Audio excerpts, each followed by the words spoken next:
Assalamualaikum warahmatullahi wabarakatuh. Welcome back in my channel Islam K-pop, ensiklopedia Islam masa kini. Dalam channel ini kita akan bahas everything about Islam. Apapun tentang Islam akan kita bahas dalam channel ini. Bagi antum semua yang pengen tanya apapun itu, especially story about Islam yang jarang orang ketahui, silahkan komen di bawah. Insya Allah pada next episode kita akan bahas satu persatu pertanyaan antum semua. Next, ngelanjutin video Kang Hanif yang kemarin dulu tentang story 4 jenderal yang belum kelar. Sekarang pada kesempatan kali ini kita akan membahas secara spesifik tentang malaikat Mikael. Siapa itu malaikat Mikael? Penasaran? Silahkan lihat video selengkapnya. Oke, masih sama di channel Kang Hanif. Kita akan menampilkan referensinya. Setiap video kita akan tampilkan referensi. Pada pembahasan ini Kang Hanif dapatnya dari kitab Daghul Akhbar, masih sama kitab yang dulu Kang Hanif pakai, karena kan ngelanjutin kan ya. Karena Kang Hanif gak pakai kacamata, jadi randa kak deketin biar kelihatan. Kalau gak gitu gak kelihatan. Kalian musannif rahimallahu ta'ala wa nafa'ana bihi wa bi ulumi fid dharaini amin. Faslun. Wa amma Mikail alaihi salam fa khalaqallahu ta'ala ba'da Israfil alaihi salam bi 500 amin. Jadi malaikat Mikail itu diciptakan Allah Subhanahu wa taala setelah adanya malaikat Israfil. First time dulu yang diciptakan malaikat Israfil. Setelah itu diciptakanlah malaikat Mikail berjarak 500 tahun, geng. Gak gemen-gemen 500 tahun ya. Gak bisa bayangin. Wa min rasi ila qidamai syu'urun min ja'faran wa ajnihati min zabarjad akhdar. Terus gimana sih bentuknya, surahnya, gambaran asli tentang malaikat Mikael? Apakah seperti bayangan kita? Ternyata jawabannya adalah tidak. Karena dari ujung kepala sampai ujung kaki malaikat Mikael ini terdiri dari syu'urun, rambut-rambut ya. Rambut-rambut yang rambut itu terbuat dari za'faron. I don't know about za'faron ini ya. Za'faron itu kalau diartikan, kalau menurut harfiahnya itu ya kayak minyak, tapi wallahu a'lam za'faron di sini yang dimaksudkan za'faron apa ya. Terus juga malaikat Mikael itu ternyata punya sayap, geng. Ada sayapnya. Sayapnya itu terbuat dari zabarjad akhdar, batu zabarjad yang berwarna hijau. Sejenis batuan kayak batu-batuan mulia ya, berwarna hijau. Jadi punya sayap.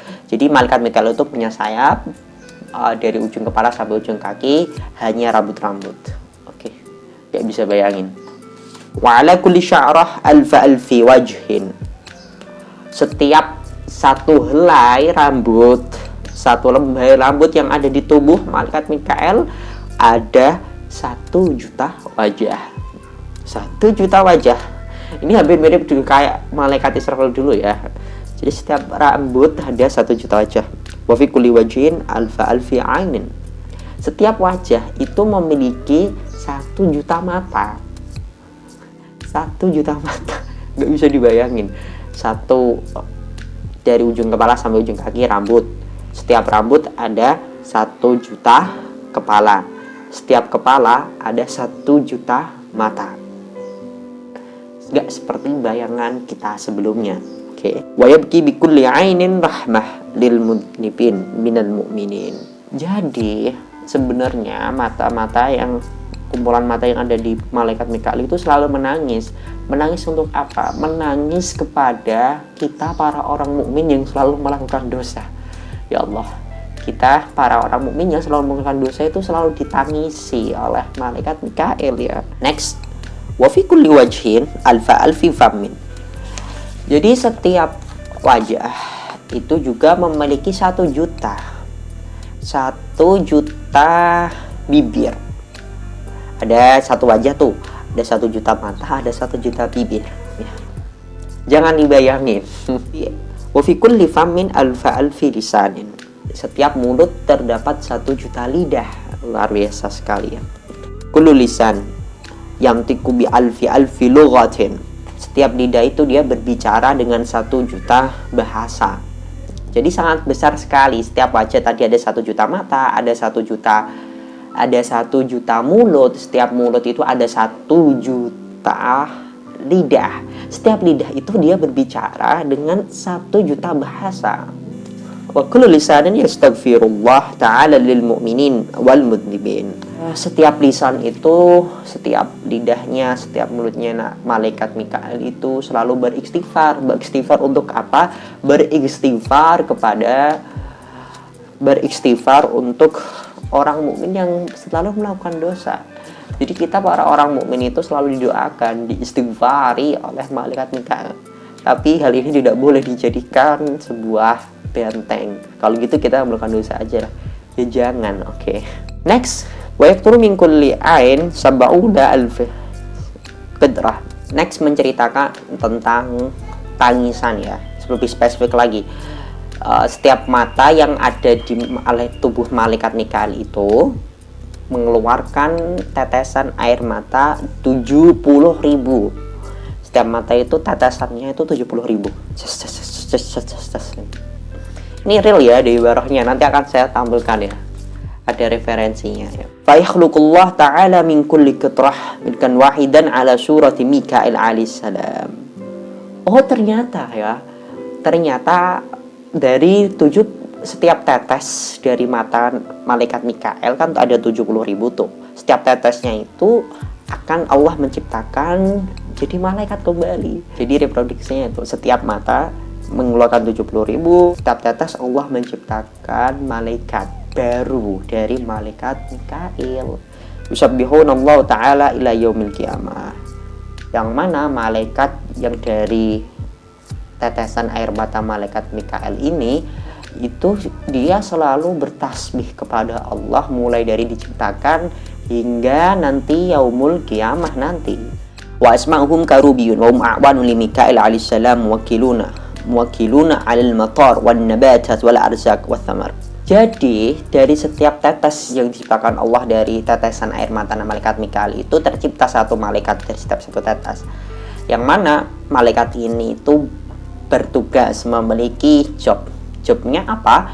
Jobnya itu adalah mewakili malaikat Mikail. Jadi kayak agent. Malaikat Mikail itu punya agent namanya malaikat Karubiyun.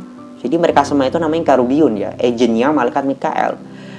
Jobnya apa? Jobnya itu adalah kayak ini, bertugas hujan, mengatur hujan ya. Jadi hujan-hujan itu agent-agentnya adalah malaikat Karubiyun. Juga tugasnya malaikat Karubiyun itu adalah ngodoti, bahasa Indonesia apa sih? Mendawakkan ini loh, memanjangkan tumbuhan. Jadi sebenarnya basically tumbuhan itu enggak hanya dengan proses apalah bahasanya itu dia tercipta sendiri, enggak. Dia itu sebenarnya ada yang ini mencabutnya ya, memanjangkan perlahan-lahan, tapi manusia enggak tahu. Itu namanya adalah dibalik itu semua itu malaikat Karubiyun. Kayak di film-film. Ya emang bener ada yang mencabut, enggak mencabut ya, memanjangkan. Jadi kan asalnya tumbuhan itu kan kecil. Tumbuhan itu kan bisa jadi besar kan. Itu ada yang mengodot, bahasa Indonesia nih, ada yang menarik gitu sehingga panjang. Yaitu malaikat Karubiyun, agen dari malaikat Mikail. Terus kemudian rizki, buah-buahan itu juga salah satu tugasnya, jobnya malaikat Karubiyun. Jadi yang orang ada dapat rezeki apa, kita suatu nikah dari rezeki apa, salah satu tugasnya malaikat Karubiyun itu juga. Terus buah-buahan itu bisa asal yang kecil jadi besar, itu ada yang memanjangkan juga, ada yang mengodot bahasa Jawanya ya. Itu juga malaikat Karubiyun, tapi kita tidak bisa melihat ya. Next, fama min syai'in fil bihar wal athmar 'ala al-ashjar wan nabatat 'ala al-ard illa wa 'alaihi malakun muwakkilun bih. Ini conclusionnya. Jadi nggak ada setiap apapun di dunia ini, mulai dari lautan, di daratan, dalam hal ini pertumbuhan buah, terus pemanjangan pohon-pohon itu jadi dari kecil jadi besar, tidak terlepas dari campur tangan malaikat Karubiyun. Yang mana malaikat Karubiyun ini hasil dari ciptaan Allah melalui tetesan malaikat Mikail. Ini yang jarang orang ketahui. Maybe itu saja yang bisa Kang Hanif sampaikan pada pertemuan kali ini. Next ada ibarahnya. Terima kasih. Wassalamualaikum warahmatullahi wabarakatuh.